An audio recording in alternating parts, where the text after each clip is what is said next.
Chapter 61. The Passage Beyond Maps and the Flame That Floats. The scroll from Halifax was not a destination. It was a guide. Drawn in charcoal and sea salt ink, the map depicted the Northwest Passage, but not as a shipping route. It marked settlements long forgotten, coded locations along the shorelines, and riders' initials spaced like lighthouses. "This wasn't about land," Edwina said as they traced it. "It was about keeping the line alive where maps fail." Lewis stood beside Lady Elizabeth, the scroll spread between them on the table of their rented schooner.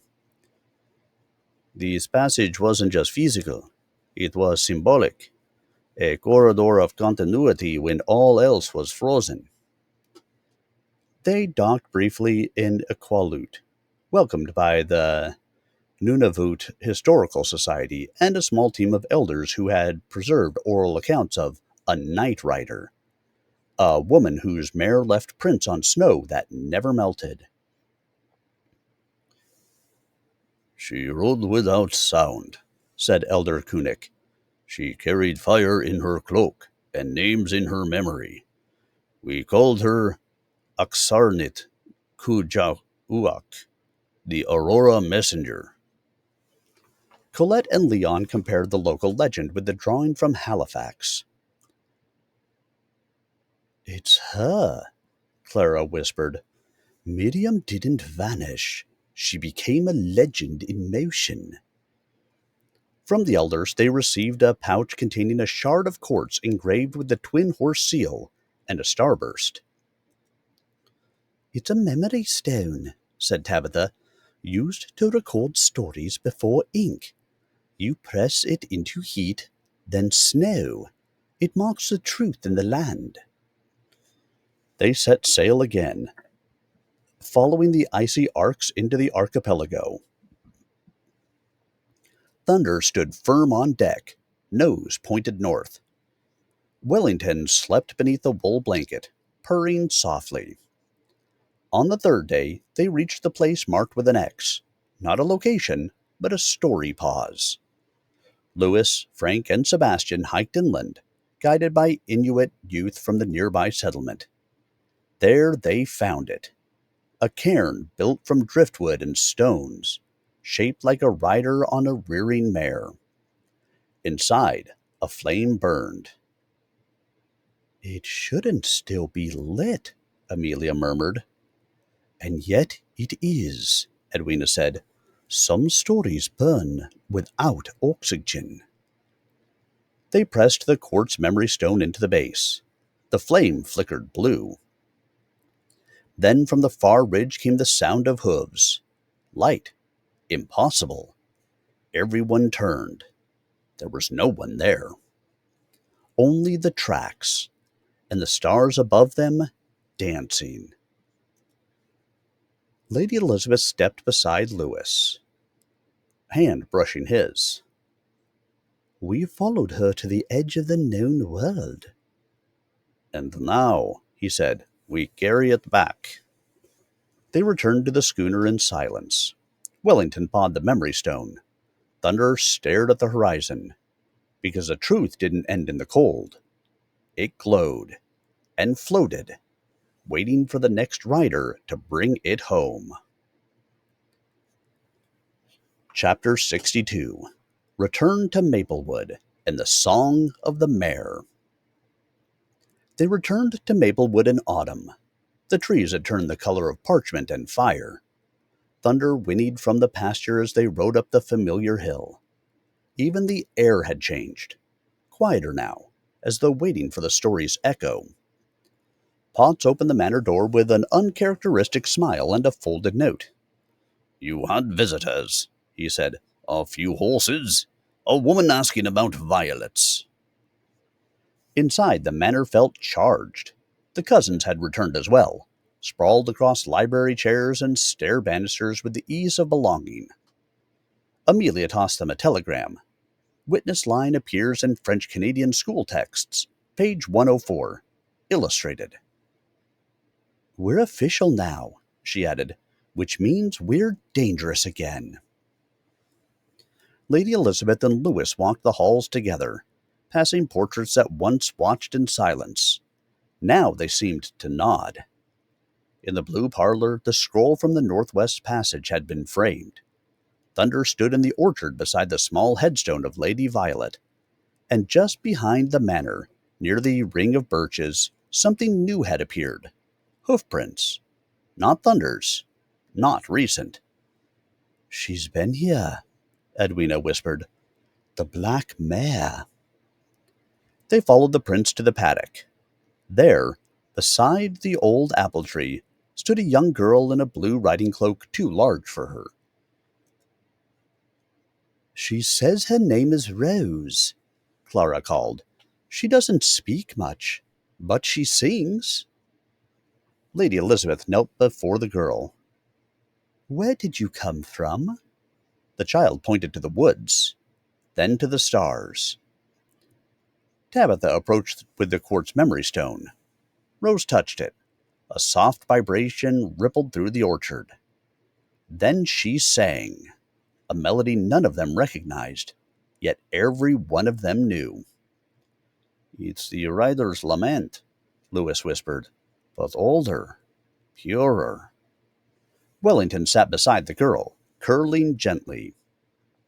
Frank cleared his throat. "We need a new ledger, and probably a bigger barn." Colette pulled out a fresh journal. Clara handed Rose a pencil. Lady Elizabeth stood beside Louis, watching the girl scribble stars and hooves and spirals. "She's not a replacement," she said. "She's a continuation." He nodded. "Like all of us." That evening, a great table was laid in the garden. Fireflies danced above cider cups. Old scrolls lay beside dessert plates. And as the new moon rose, someone began to sing.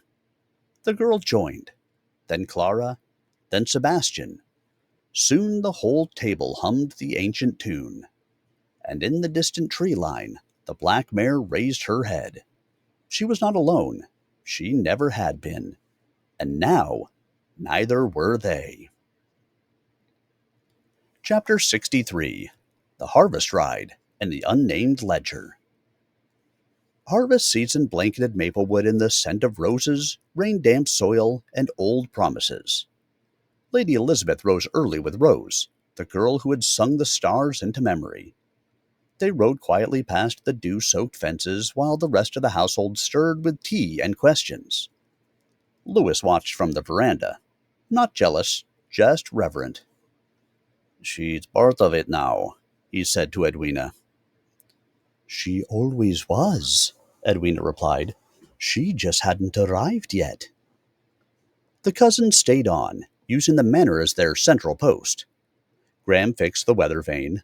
Amelia drafted legal briefs advocating for provincial acknowledgement of the restored land scrolls. Clara transcribed Violet's diary into 3 languages. Frank took over the barn, training the youngest horses and muttering about future riders needing saddles that didn't squeak. One afternoon, Leon and Colette returned from town with an antique trunk. "It was in the back of an old Catholic school," Leon said. "Labeled Doctrine Ledger. But the weight? Wrong for scripture." Inside, an unsigned journal, a pressed feather, and a hand-drawn map shaped not by borders, but by winds. "Another ledger," Sebastian said, his eyes wide. "But no one ever entered into Brotherhood files. This one belongs to no one." Rose sat beside the trunk, her hand resting gently on it. "It's waiting," she whispered, "to be named." That evening, they gathered in the orchard for the annual harvest ride. Riders from the community joined. Children, elders, a mounted Metis family, and even a few officers from the provincial constabulary who'd once questioned Maplewood's sanity. Thunder led the parade. The sky turned amber. Rose rode on a pony named Bramble.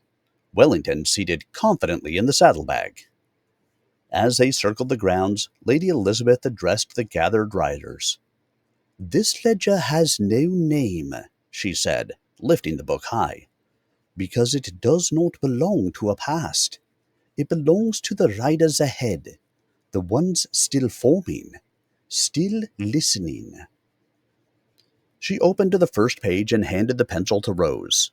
The girl drew a circle. Around it, 2 horses. Then she wrote, "We begin again." The crowd bowed their heads. Some wept. Others raised their reins. And somewhere near the stables, just beyond where the trees swallowed light, the black mare stood. She nodded. She turned. And she galloped into the dark. Not to flee, but to make room for the riders now ready to follow. Chapter 64. Whispers in the Walls, and Winter's First Breath. Snow arrived early. A single flake fell during breakfast. By dusk the manor was dusted in white, like a letter sealed with frost. It didn't feel like an ending. It felt like something being tucked in carefully, page by page. Frank lit a fire in every hearth. Clara reorganized the library again, this time alphabetically by continent. Tabitha found a footprint on the roof with no ladder marks leading up. "We're being watched," she said lightly. "Good," Edwina replied. "Means the story still breathes." Lady Elizabeth stood in the blue parlor window, watching thunder stamp the snow with practiced patience. Rose sat nearby with a sketchbook. She'd taken to drawing what she heard. Hoofbeats, songs, sometimes only silence. That evening, a soft knock echoed from the manor's unused east wing. Louis, Edwina, and Colette opened the heavy door. Inside, an old nursery filled with dust, forgotten toys, and a faded chalk mural of a horse rearing into a night sky. Above it, in faint script, "Truth doesn't fade. It whispers." Amelia unearthed a drawer beneath the nursery crib.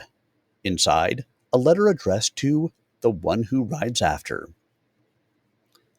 "I have hidden what I could not say. I've carved it in ink, hidden it in stone, sung it in wind. If you read this, you found me. My name is—" The letter ended there. Torn. But behind it, taped to the wood, was a sliver of birch bark engraved with initials. R.F. Rose touched it. Her expression didn't change. She simply said, "That's mine." Louis stepped back. Lady Elizabeth reached for the bark. "We'll add it to the ledger." They returned to the firelight. Thunder dozed in the stable, flanked by 2 younger horses. One bore a white stripe like a question mark. Wellington snored from the mantel. Sebastian reviewed coded field reports from Quebec. Graham sorted saddle straps. Leon studied the rising patterns of new youth riders from coast to coast. Tabitha added a log entry. Maplewood now contains 93 known references to the mare, 64 to Violet, 1 to an unknown rider known only as Rose. That night, Rose dreamt. She woke before dawn, climbed to the attic, and placed the birch bark inside the unnamed ledger.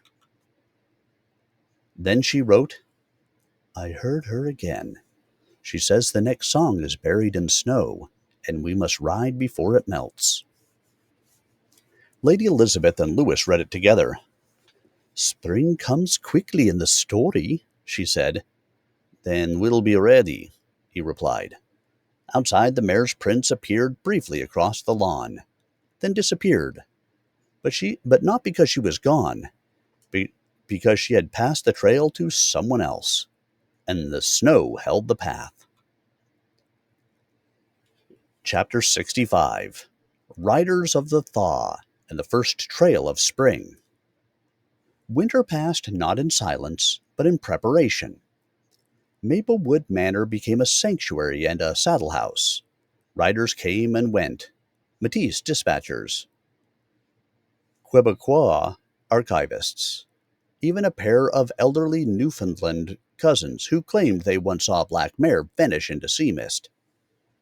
Lady Elizabeth rode each morning with Rose, not to train her, but to ride beside her.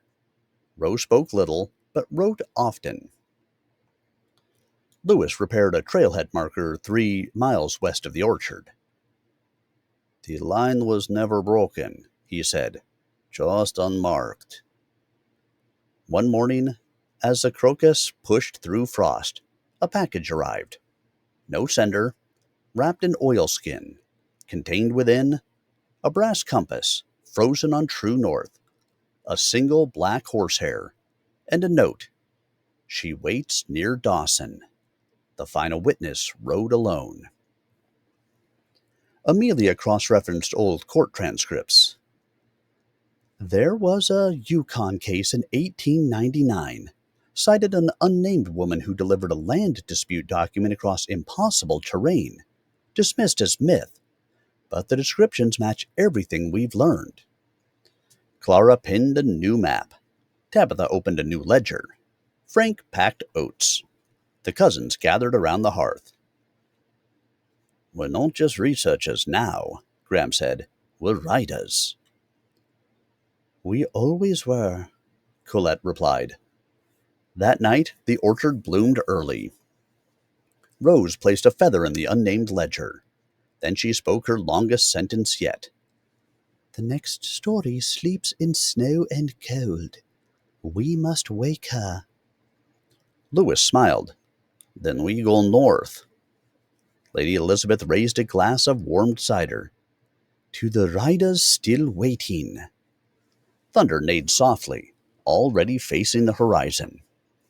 Wellington climbed into the saddlebag with the air of a cat who had already seen the next chapter. The team prepared, and as the thaw spread through fields, forests, and memory, the last trail whispered its name into the wind, and the riders answered. Together, again.